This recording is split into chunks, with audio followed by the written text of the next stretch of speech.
Les scènes dans les rues marocaines ne sont plus traditionnelles, ni semblables à ce que les gens avaient l'habitude de voir lors des manifestations syndicales ou partisanes. Du cœur du monde virtuel, des voix jeunes ont soudainement émergé sur les places publiques, brandissant leurs téléphones et leurs slogans, réclamant la dignité et la justice. Des visages dans la vingtaine diffusent les moments de protestation en direct, tandis que les cris remplissent les places. Santé, éducation, dignité. Une génération souvent qualifiée d'indifférente enflamme aujourd'hui le plus vaste mouvement de jeunesse que le pays ait connu depuis des années. L'étincelle est née dans l'espace numérique et s'est rapidement transformée en une réalité de terrain secouant aussi bien les grandes villes que les petites. Que veulent ces jeunes et comment les autorités réagiront-elles face à une vague de colère qui s'intensifie jour après jour? Est-ce un moment passager ou le début d'une profonde transformation politique et sociale qui pourrait redessiner les contours du nouveau Maroc?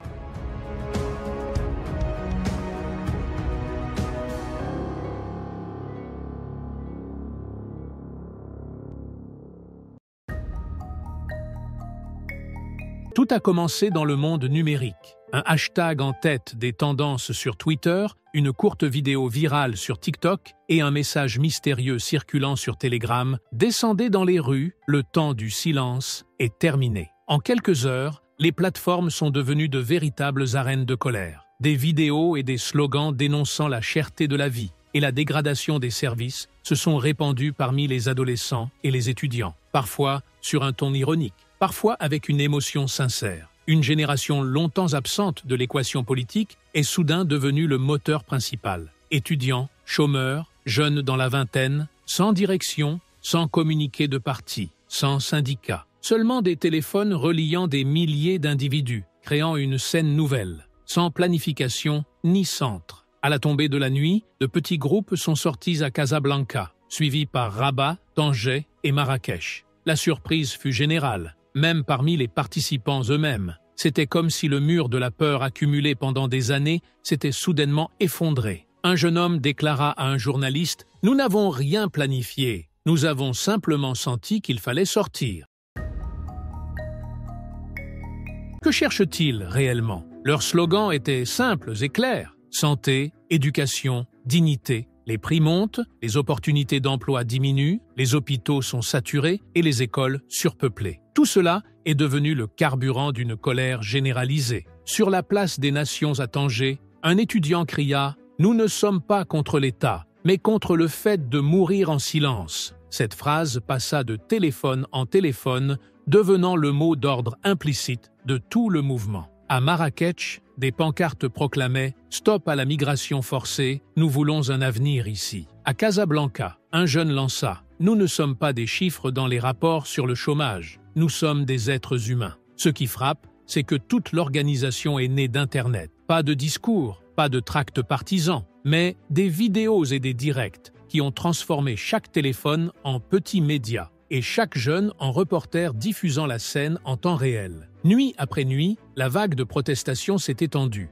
À Rabat, des centaines ont tenté d'atteindre le Parlement, mais les barrages policiers les ont stoppés. Certains se sont assis à terre en scandant « Ce n'est pas la fin, nous sommes le commencement ». À Casablanca, les marches ont envahi les avenues centrales. Des banderoles réclamant la justice sociale, des enseignants, des médecins et des mères brandissant les photos de leurs enfants sans emploi. À Tanger, les places débordaient de milliers de manifestants contre le chômage et la vie chère. Quant à Marrakech, elle offrait une scène unique. Des touristes filmant au milieu de manifestations de jeunes dans des lieux historiques. Une contradiction résumant les deux visages du Maroc, celui du tourisme et celui de la souffrance. Même les petites villes n'ont pas gardé le silence. À Al-Hoceima, Oujda et Kouribga, de petits groupes, mais à la voix puissante, sont descendus dans la rue, prouvant que la colère est désormais générale et non plus géographique. Les autorités ne sont pas restées silencieuses bien longtemps. Dès les 2 premières nuits, des organisations de défense des droits humains ont documenté des dizaines d'arrestations, principalement d'étudiants et de mineurs. À Rabat et à Casablanca, les canons à eau et les matraques ont été utilisés pour disperser les manifestants. À Tanger, les forces de l'ordre ont pourchassé des groupes à travers les ruelles. mais les caméras étaient plus rapides. Pour chaque téléphone confisqué, 10 autres diffusaient la scène en direct au monde entier. Il est devenu impossible de monopoliser le récit. Et à chaque vague de répression, la sympathie populaire s'élargissait. Le cri d'une mère, voyant son fils emmené, « Rendez-nous nos enfants. Ils n'ont ni volé ni tué ». Un étudiant déclara face à la caméra, « Ils nous ont emprisonnés, mais ils ne pourront pas enfermer nos idées ». Pour saisir la profondeur du phénomène, il faut regarder les chiffres. Le chômage des jeunes dépasse 35% et celui des diplômés avoisine 19%. Plus de 12% des citoyens vivent sous le seuil de pauvreté. La dette publique a grimpé à plus de 90% du PIB. Dans certaines régions, il n'y a qu'un médecin pour 1600 habitants. Les classes comptent souvent plus de 50 élèves. Les prix du pain, de l'huile et du carburant ont doublé, tandis que les tarifs de l'électricité ont augmenté à plusieurs reprises. Et tout cela alors que des milliards sont consacrés à la construction des stades du Mondial 2030. Le slogan des manifestations résumait ce paradoxe en une phrase. Pas de stade, nous voulons des hôpitaux. Les protestations n'étaient pas un simple mouvement social.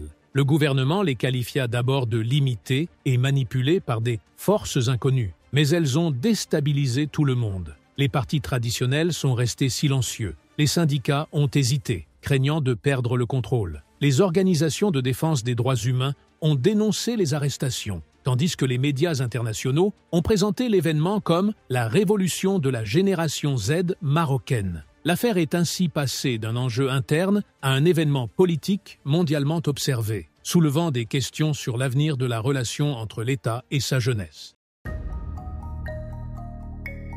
À la fin du mois de septembre, la tension a atteint son paroxysme. À Casablanca, des manifestants ont bloqué une autoroute pendant plusieurs heures avant l'intervention de la police, qui a arrêté des dizaines de personnes. À Rabat, des arrestations massives ont eu lieu avant même que les protestataires n'atteignent le Parlement. Le parquet a annoncé l'ouverture d'une enquête visant 24 jeunes accusés d'entrave à la circulation, tandis que plusieurs dizaines d'autres ont été libérés sous caution. Dans la soirée du mardi 30 septembre, le gouvernement a publié un communiqué affirmant comprendre les revendications et appelant au dialogue tout en insistant sur le fait que la réforme demande du temps. Il a également salué ce qu'il a appelé la gestion équilibrée des forces de l'ordre. Les réactions furent partagées. Les organisations de défense des droits humains ont accusé les autorités d'avoir recours à la force, tandis que plusieurs analystes ont estimé que la génération d'Internet avait imposé sa présence dans la rue, sans chef ni structure. Un journal espagnol a commenté « Le Maroc fait face à une révolution sans leader ». Les questions restent ouvertes.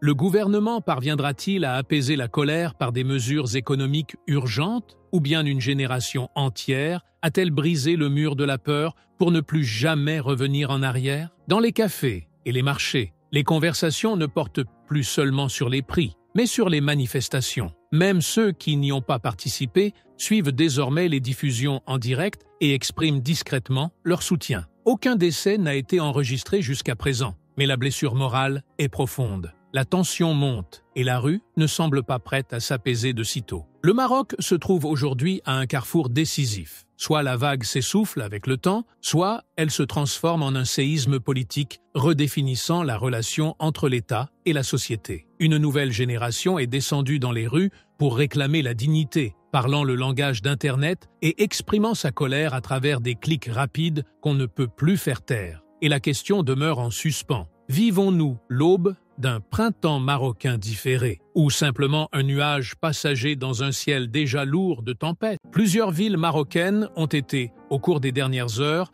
le théâtre d'une nouvelle vague de manifestations dirigées par le mouvement de jeunesse, connu sous le nom de Gen Z 212. Leur slogan ne concernait pas le football, ni les stades modernes, mais la santé, l'éducation et la dignité. Les revendications étaient claires. Réformer les systèmes de santé et d'éducation, créer des opportunités d'emploi et tenir responsables les acteurs de la corruption administrative. Des écrans aux rues. De nombreuses questions se posent. Qu'est-ce qui a poussé cette génération à descendre dans la rue? Et comment les autorités ont-elles réagi? Sur le terrain, la situation apparaissait très différente des récits officiels. Dans les quartiers universitaires et les zones populaires périphériques, des pancartes affichaient « Le peuple veut des soins » pas des stades. La scène reflétait le paradoxe entre les investissements massifs dans les infrastructures sportives et l'effondrement des hôpitaux manquant de matériel médical de base. Les rues bouillonnaient et la réponse sécuritaire fut rapide. Des dizaines de personnes ont été arrêtées à Casablanca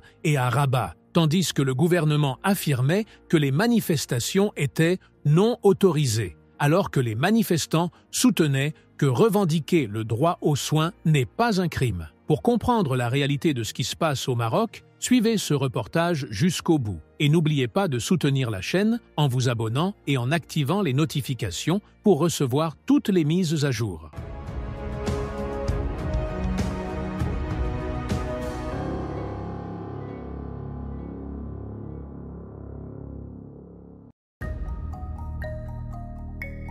La réalité sociale et économique du Maroc fait l'objet de critiques récurrentes, notamment en matière d'éducation et de santé. Le décès de plusieurs femmes dans un hôpital public à Agadir a été l'étincelle finale, devenant un symbole de l'échec du secteur de la santé. Le mouvement Gen Z 212, né dans l'espace numérique, a utilisé des applications telles que TikTok, Instagram et Discord pour coordonner des manifestations décentralisées sans leadership clair, ce qui a désorienté les autorités et donné au mouvement un caractère moderne et inédit. Parmi les slogans les plus courants, liberté, dignité, justice sociale, santé et éducation avant la Coupe du Monde. Des centaines de jeunes sont descendus dans les rues de Rabat, Casablanca, Agadir, Tanger et Oujda. La plupart étaient des étudiants et des jeunes sans emploi, se rassemblant dans les zones universitaires et les places publiques. À certains endroits, les rassemblements ont dégénéré en affrontements limités, les forces de sécurité utilisant des gaz lacrymogènes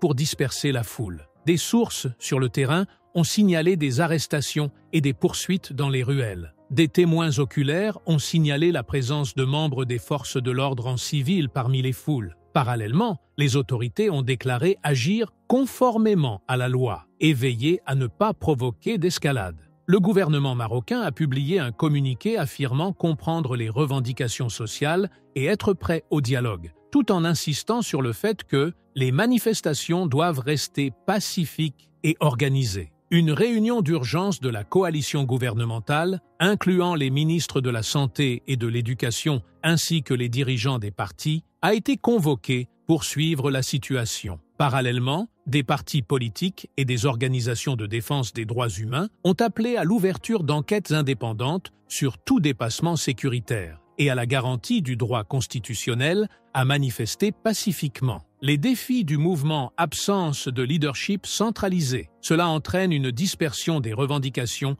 et rend le mouvement vulnérable aux infiltrations ou aux mauvaises orientations. Approche sécuritaire sévère peut engendrer davantage de tensions et nuire à l'image de l'État auprès de l'opinion publique. Désinformation sur les réseaux sociaux. La circulation rapide de vidéos et d'images facilite la distorsion des faits ou leur exagération. Réponse gouvernementale lente. Si les promesses ne se traduisent pas par des actions concrètes, les jeunes peuvent perdre confiance et s'accroître leur frustration. Continuité. Comment le mouvement peut-il perdurer sans sombrer dans le chaos ou perdre sa nature pacifique? Tentative gouvernementale pour apaiser la rue. Le ministre de la Santé a révoqué plusieurs responsables, dont le directeur d'un hôpital à Agadir. Pourtant, les chiffres restent alarmants. Selon les rapports de l'Organisation mondiale de la santé, OMS, de 2023, le Maroc ne compte que 7,7 médecins pour 10 000 habitants, tandis que dans certaines villes comme Agadir, le ratio tombe à 4,4, contre la norme internationale de 25 médecins. Ces chiffres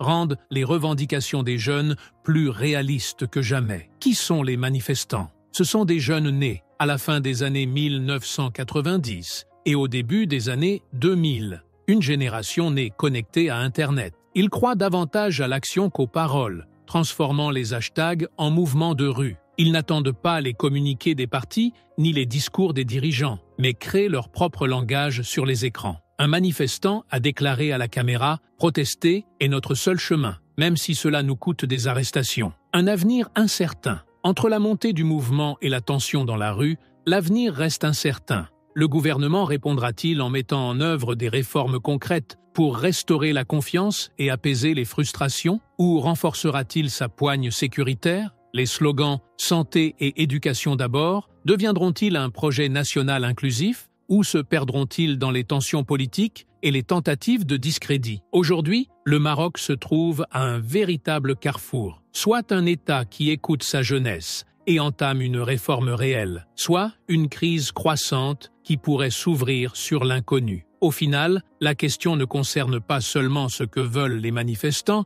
mais la direction que prendra le royaume, avec une génération entière qui a décidé de parler de sa propre voix. La colère éclate, des cris s'élèvent, des flammes et de la fumée emplissent les rues, des villes qui ne connaissent pas le sommeil et des jeunes affrontant le silence avec une audace inconnue jusque-là. Ainsi s'est réveillé le Maroc, à l'aube du 1er octobre, sur l'une de ses nuits les plus violentes depuis des années. Une contestation qui avait commencé sur les écrans s'est transformée en affrontement sanglant. Bilan, 2 morts, des centaines de blessés et des centaines de détenus dans les centres de police. Cette nuit-là a été une déclaration claire. La colère virtuelle n'est plus seulement des mots, mais une bataille ouverte entre l'État et sa génération la plus jeune. Les chiffres étaient sévères. Plus de 260 membres des forces de l'ordre blessés, des dizaines de civils et plus de 400 arrestations. De nombreuses villes ont flambé simultanément, des voitures de police incendiées, des institutions attaquées et des commerces pillés. À El Klaïa, près d'Agadir,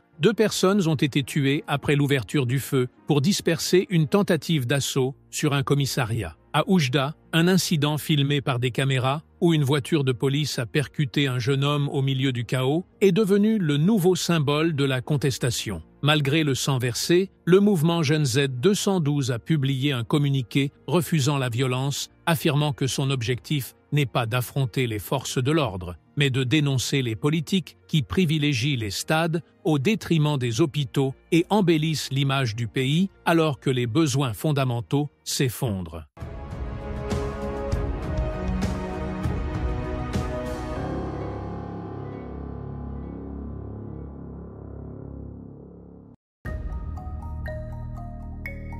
Pour comprendre ce qui s'est passé, il faut revenir au commencement. Le déclencheur est venu d'Internet, de petits groupes sur TikTok, Instagram et Discord, partageant une phrase simple « Des stades pour la Coupe du Monde ». Mais où sont les hôpitaux? Une phrase courte qui a réveillé des milliers de jeunes. L'étincelle est survenue après une tragédie à Agadir, où 8 femmes sont mortes à cause de négligence dans un hôpital public. L'image des mères en deuil devant les portes est rapidement devenue un symbole viral. À ce moment, la nouvelle génération a décidé de sortir. Pas de syndicats, pas de partis, pas de leaders, seulement des téléphones et un cri unique. Dignité d'abord!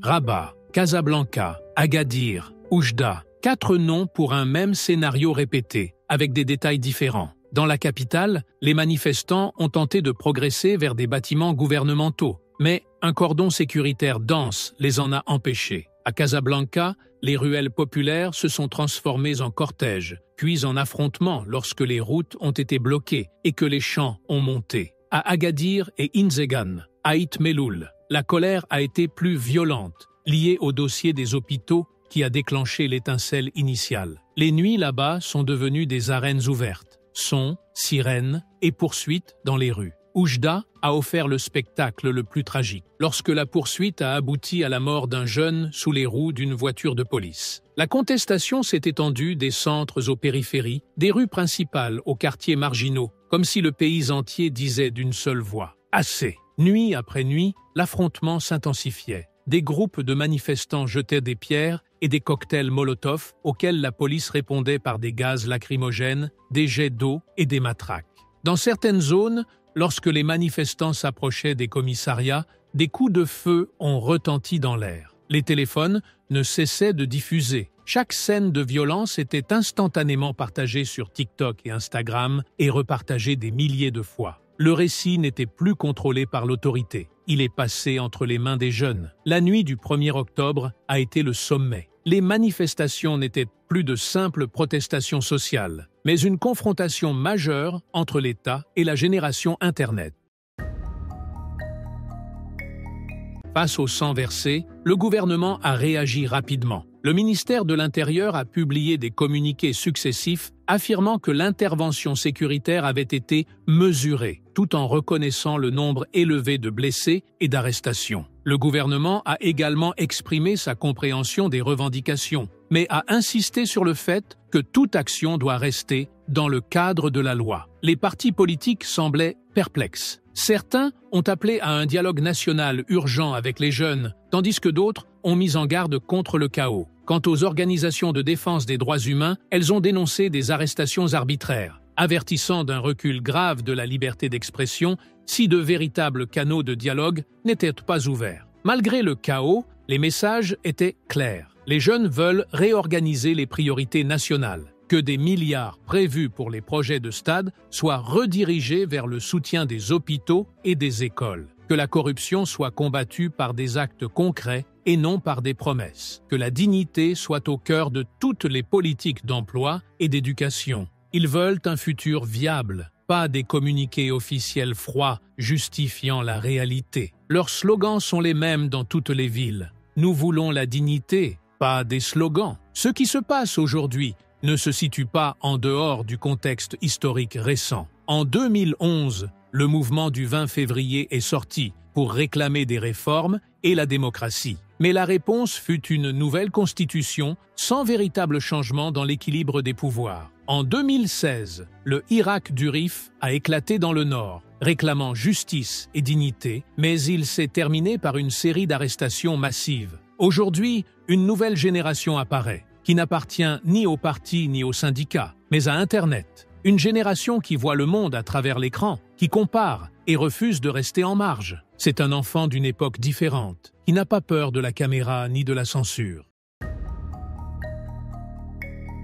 Les plateformes sociales sont le cœur battant du mouvement. Le mouvement Gen Z 212 n'a pas de leader clair, mais c'est un vaste réseau de groupes interconnectés sur TikTok, Discord et Instagram. Chaque ville établit son propre calendrier et chaque manifestation est annoncée dans les salles de discussion plusieurs heures avant son déclenchement. Chaque téléphone devient une caméra et une source d'information. Chaque manifestant devient un reporter de terrain, documentant chaque instant. La répression n'effraie plus comme avant, car chaque scène est enregistrée et diffusée dans le monde en quelques minutes. Chaque larme déclenche une nouvelle vague de solidarité, et chaque coup devient un hashtag qui domine les plateformes. Aujourd'hui, les questions surpassent les réponses. L'État répondra-t-il par des réformes concrètes, rétablissant la confiance et apaisant les tensions, ou continuera-t-il à privilégier la répression, ouvrant la voie à un affrontement prolongé? Certains considèrent que ce qui se passe n'est qu'un feu de paille, qui s'éteindra rapidement. Mais d'autres y voient le début d'une nouvelle étape, où il n'est plus possible d'ignorer une génération qui parle un langage différent et possède ses propres outils pour s'exprimer. La nuit du 1er octobre n'était pas simplement un incident de plus dans le registre des protestations. C'était un nouveau chapitre écrit dans le sang, avec pour victimes 2 morts et des centaines de blessés et de détenus. Mais au-delà des chiffres, le plus important est la leçon. Une génération entière a déclaré qu'elle n'a plus peur et que le temps du silence est révolu. Aujourd'hui, le Maroc se trouve à un tournant historique. Soit il écoute ses enfants et leur donne une chance de participer, soit il entre en confrontation avec une génération qui considère la dignité comme le fondement de la vie, et non comme un luxe politique. La question reste suspendue dans l'air. Ce qui s'est passé est-il le début d'un printemps marocain différé, ou une tempête passagère qui masque quelque chose de plus profond et de plus cruel?